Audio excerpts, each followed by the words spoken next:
Nesse screencast, eu vou falar de umas coisas mais importantes que a gente vai ter aqui, que são as funções. Certo? Funções são elementos básicos de qualquer linguagem de programação e funcionam como um elemento de abstração mais fundamental. Tá? Primeira coisa, a gente vai aprender como é que a gente cria uma função. Né? Aí eu vou falar de uma coisa chamada duck typing. Eu vou explicar o que é isso, certo? E falar finalmente de um negócio que eu já tinha comentado no outro screencast, lá, o de. Eu acho que foi o de tipo estrutura de dados, né? Funções que mutam ou não mutam. E outra coisa que para muita gente aqui vai ser uma coisa novidade: funções de ordem superior. Tá? É um recurso muito interessante que eu uso bastante. Bom, primeira coisa, como declarar uma função? Certo? O jeito básico de declarar uma função é function, certo? Aí você dá o nome da função e os argumentos que a função tem. Tá? Então, por exemplo, essa função é uma função que dá uma saudação para a pessoa. Certo? Lógico, essa função, por exemplo, o que ela retorna? Não interessa. Né? Tem funções que você quer retornar algum valor. Então, por exemplo, eu quero uma função para tirar o quadrado de um número. Tá? A função ela pode ter várias linhas. O valor que ela vai retornar é a última linha que você tiver. Tá? Então, por exemplo, eu quero, say hi C3PO. Hi C3PO, it's great to see you. Né? F de 42, 1764. Tá? Esse aqui assim, é bem parecido com várias linguagens. Né? Uma coisa bem legal do Julia é que ele tem uma outra sintaxe para funções pequenininhas de uma linha só. Então você dá o nome da função, abre parênteses e o argumento. E aí você põe igual o que a função retorna. Tá? Então aquelas funções acima, né, podem ser escritas assim. Tá? E vão funcionar da mesma maneira. Né? Só...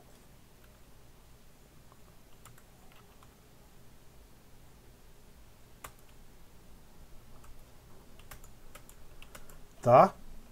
A outra coisa outro jeito de fazer as coisas, né, é as chamadas funções anônimas, certo? São funções que simplesmente não tem nome, tá? Então, por exemplo, eu posso dizer say hi 3 é igual. Isso aqui é uma variável, você lembra? Isso é uma atribuição de variável. Igual a isso aqui. Então eu tenho uma função anônima que aceita um argumento e retorna. Opa!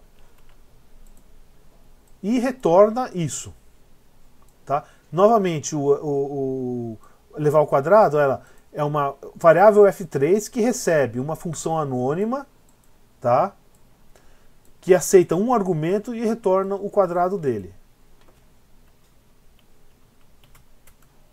E vai funcionar bonitinho. Tá? Bom, duck typing em Julia.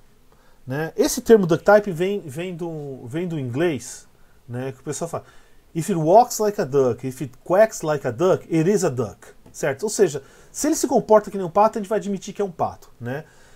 Aí aqui no Brasil já tem uma coisa que é antiga, né?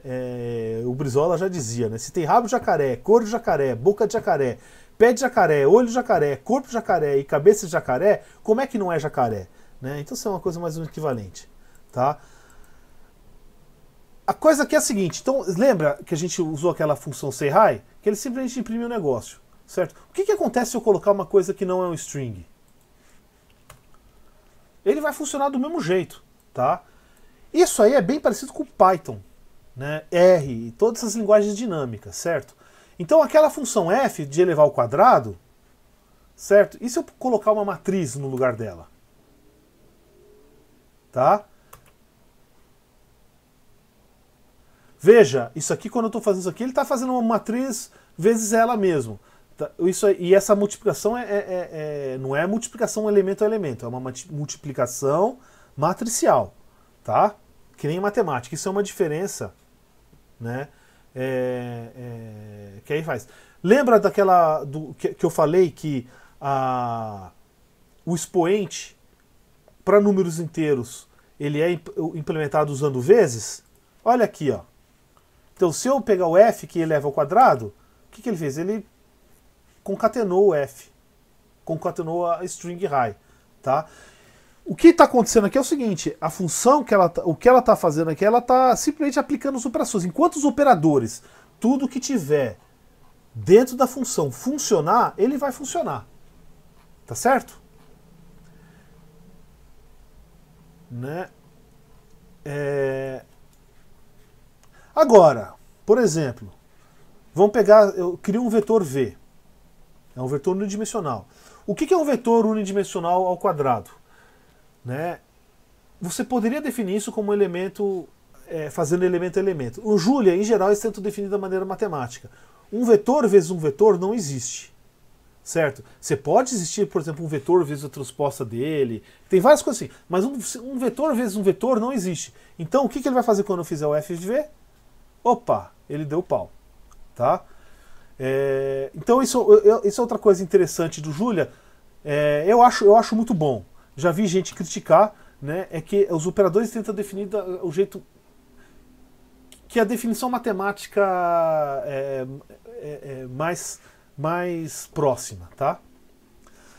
Bom, essas funções que a gente fez aqui, elas pegam um valor, um argumento, que fazem alguma coisa e retornam essa coisa, né? Então elas não modificam nada que você mandou para ela, tá? Por outro lado, existem algumas funções que modificam o argumento, que nem eu dei o exemplo lá aqueles pop e push na parte de estrutura de dados. Então vamos dar um exemplo. Se eu tenho aqui um vetor 352, se eu quiser ordenar ele, tá?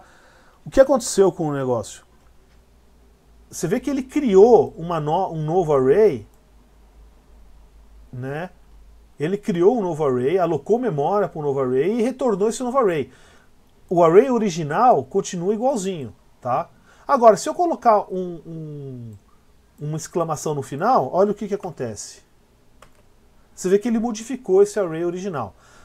Primeira coisa, ele não faz isso automático, tá certo? Alguém foi lá e definiu isso de algum jeito, tá? Só pra gente ver aqui, só uma curiosidade, né?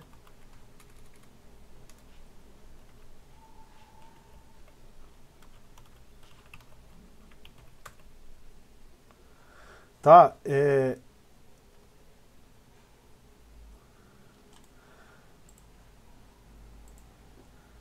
Tá, aqui é como foi implementado aqui. Então você vê que foi implementado desse jeito, não foi algo que foi simplesmente feito automático, tá? Uma coisa muito legal do Julia, né, é que quase todas as operações no Julia são implementadas em Julia. Então se você, mas o que tem de especial? O que tem de especial é o seguinte: se você pega Python, R, MATLAB, a maioria dessas linguagens dinâmicas, né, praticamente tudo que é feito nela, essa parte de baixo nível, é implementado em C ou Fortran, alguma coisa assim, tá? Eles fazem uma roupagem, é fácil de usar, não sei o quê. O Julia não, o Julia praticamente toda a linguagem é implementada no próprio Julia, tá? Esse comando methods aqui, porque a gente vai ver um pouquinho disso mais para frente, mas por enquanto eu só queria mostrar isso. Então você tem acesso ao código-fonte. Isso aqui é um bom jeito de aprender a programar Julia, é ver o código-fonte, como é que ele faz as coisas, certo? Bom, funções de ordem superior, né? Todo mundo que já programou, né, qualquer linguagemzinha que não seja, imagine, muito tosca, já usou função, subrotina, coisa assim. Geralmente o que você tem? Você recebe uns argumentos e ele retorna um valor, tá? As funções de ordem superior, né, são funções que recebem como argumentos outras funções. Tá? Então vamos pegar um exemplo clássico disso aí. Isso tem em Python também, né? É a função map. O que ele faz? Ele aplica a função f a cada elemento de uma lista que vem depois. Tá? Então, por exemplo, o que essa função vai fazer? Ele vai pegar a função f e vai aplicar a cada elemento. Então o que ele vai retornar? Se nesse caso aqui, ele vai retornar todos esses elementos aqui.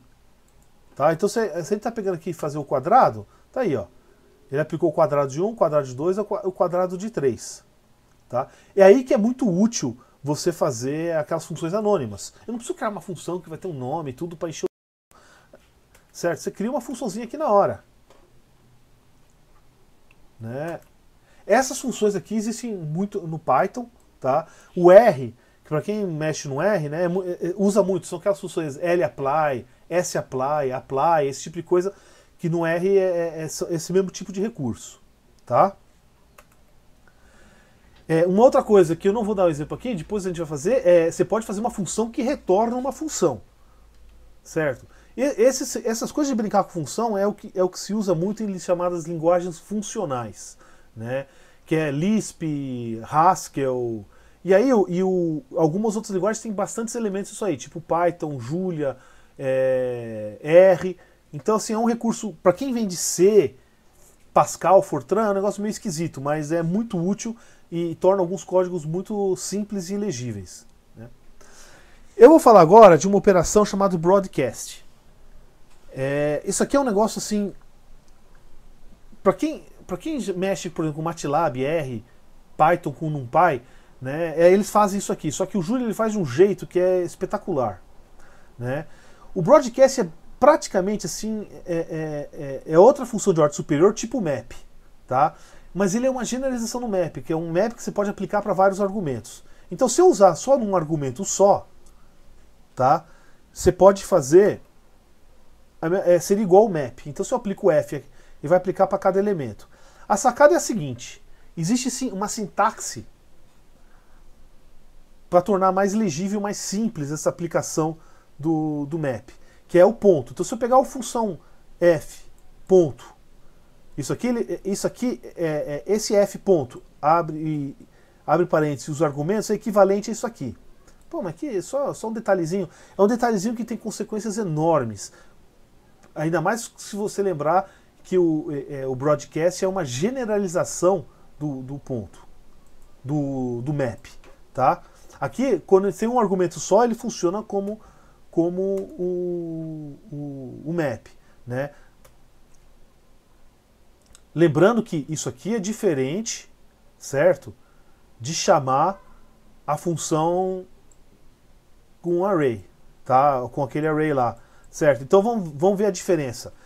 Lembra que eu posso pegar um A, ser uma matriz? Tá? Então eu tenho F de A e F ponto de A. Se o A for uma matriz quadrada, lembra, o F o que ele faz? Vamos voltar aqui na frente. Ele eleva ao quadrado. Certo? Então se o A for uma matriz, aqui ele faz retorna o quadrado da matriz, tá? Agora, se eu aplico a função ponto, o broadcast, ele vai aplicar essa função para cada elemento, tá? Então, o que vai acontecer aqui? Ó? Então, eu vou criar uma matriz, ó.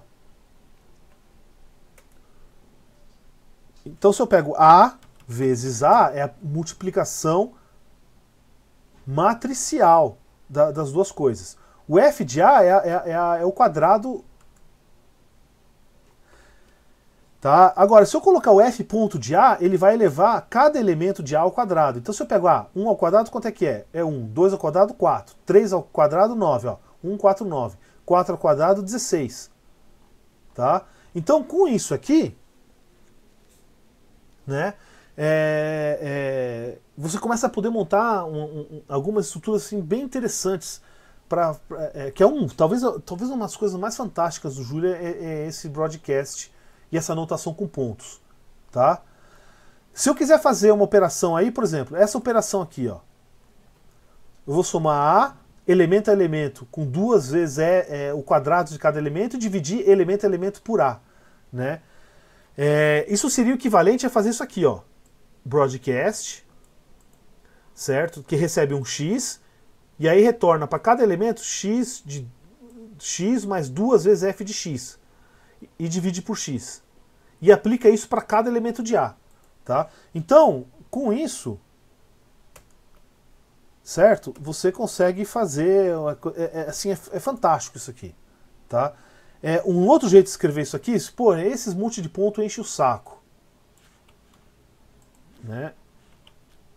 Digita isso aqui, ó. E aí eu vou apagar esses pontos aqui.